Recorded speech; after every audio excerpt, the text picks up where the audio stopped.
and welcome to another episode of the Marco Podcast. Hello, everyone, and welcome to another Wednesday episode. On today's episode, we are going to talk about your talents, your prices. Your prices are based on your talent and your credentials, not on the customer or the client's budget or what they can afford to pay. I just want to talk about this because I ran into this so much. It's just such a shame. And the crazy thing is that a lot of the times I run into it from other small business owners, and I'm just looking at them and giving them the side eye like, you want me to give you a discount or you want me to give you something for free, but you can't even like or share my post? You know, you're not giving away anything for free. You get mad if somebody asks you for a discount, but you have the audacity to fix your mouth and ask me for one. So that is what we are going to talk about today. Your talent, your prices, not their budget.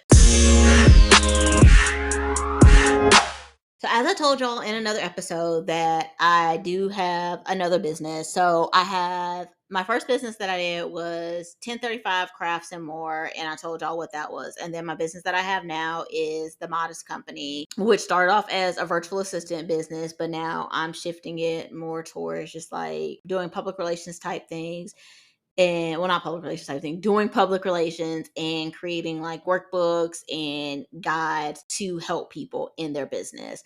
But something that I had a problem with when I first started was charging people. Like, I had the hardest time charging people. And one of my friends, she was like, oh, you should use this pricing calculator. And it was really helpful for the craft business because I'll literally just put in there how much my materials cost. I put in how many items I can make out of the material, put in how much time it would take me to make one item, what my hourly rate was, and then it tells you like how much you should do for the markup. So the pricing calculator would literally tell me what my prices should be.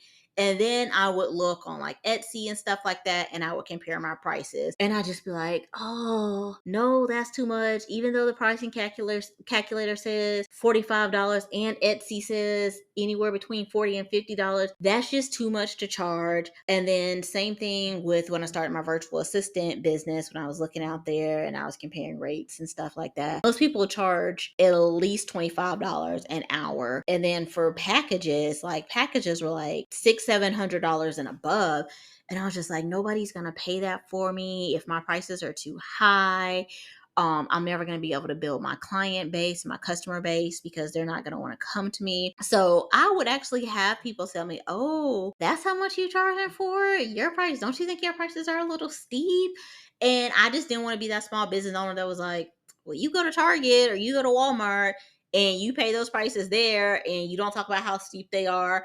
You just pay no problem, but now you're coming to me and you want a discount. I just did not want to be that person. I had people use expired coupons, and I mean, I allowed it, so shame on me. With my craft business, whenever somebody would do an order, I would either do like a 20% off coupon, or I do like $5 off your next order, and then I put an expiration date on it, because you learn that you put an expiration date on that makes people want to use it.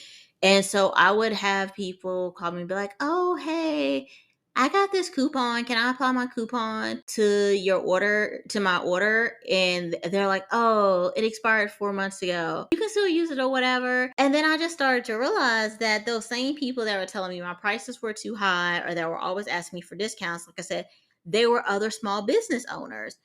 And they weren't lowering their prices or offering any discounts. And people were paying for their products and services with absolutely no complaints about the prices. And if somebody did complain about the price, I would hear them say things like, well, I don't know why they complaining about it. My prices are good. Don't they know I'm a small business owner? I got to put food on the table. And I'm just sitting there thinking, I'm like, but you want me to lower my prices and you want me to offer a discount, or you want me to do this. And I'm like, well, Angel, why are you lowering your prices and why are you offering all these discounts? Like, yeah, if you want to offer a discount just because that's how you feel for the day, or you're running a special or something like that, then that's cool. Or you have a repeat customer and you're like, okay, this person's always either giving me business or sending me business. I just want to do something nice for them to show them my appreciation.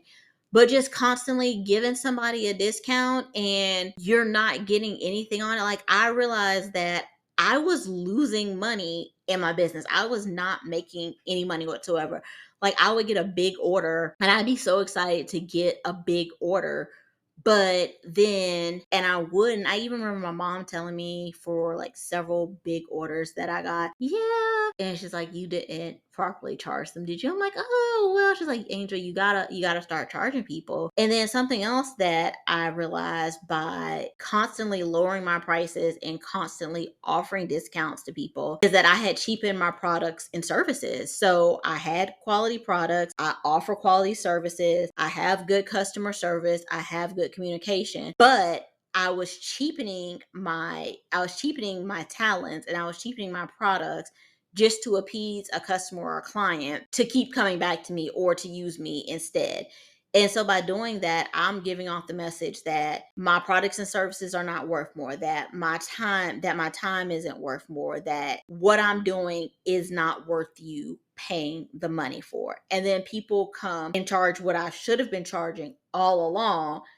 Then nobody wanted to buy my stuff. And that was because that's because they're thinking, okay, now you're trying to charge me $35 for something that I just paid $20 for last week. Why should I pay you this $35 for it? Nothing's changed. You're not using a different quality shirt. You're not using a different quality material. You're not adding anything to the service that you're providing. You're still giving me the same thing this week that you gave me last week, but you want to charge me an additional $15 for it. Well, yeah, because I should have been charging you $15 all along, but I wasn't. So now it comes down to, okay, do I charge them this $20 that I was charging them last week? And if I do, when am I actually going to raise my prices? Like, at some point in time, I have to raise my prices in order to at least break even. So I just really want to put this out there for anyone who is looking to start a business, who has just started a business, or who's even seasoned in doing a business, or you've been doing it for a while and you're still struggling with what to charge, when to offer discounts. Your prices are based on your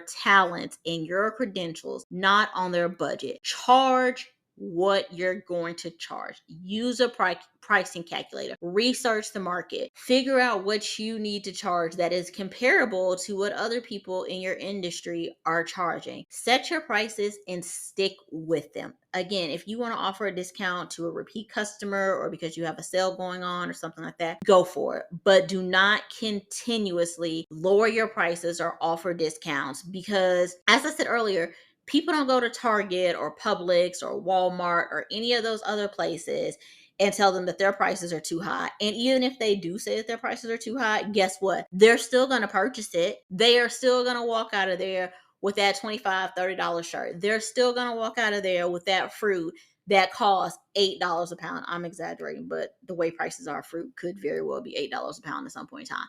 But the point is, they're still going to walk out of the store with that item and possibly more. They're still going to go on Amazon and add $400 worth of stuff to their cart and maybe even pay, the $4.99 shipping if it's under the minimum amount for shipping. And they're going to do it, but then they come to you and they want you to lower them. No, stop. Just stop. Your prices are your prices, and that's it. That's you sticking to them. Don't start lowering your prices, because once you start, then it's hard to go back on them and start charging what you should have been charging in the first place if you're not adding anything else so that people can see the benefit of what they're getting. So if somebody has a problem with what you're charging for your products or your services, then that's not the customer or the client for you. And you need to respectfully move on to say, hey, thank you for your interest in my products or my services, but unfortunately, well, not even unfortunately, hey, thank you for your interest in my products and services. These are my prices. I would love to work with you maybe one day in the future when your budget aligns with my prices. Unfortunately, this isn't a good fit right now, or just something along those lines. You don't have to be rude about it. You can be respectful about it, but your prices are your prices unless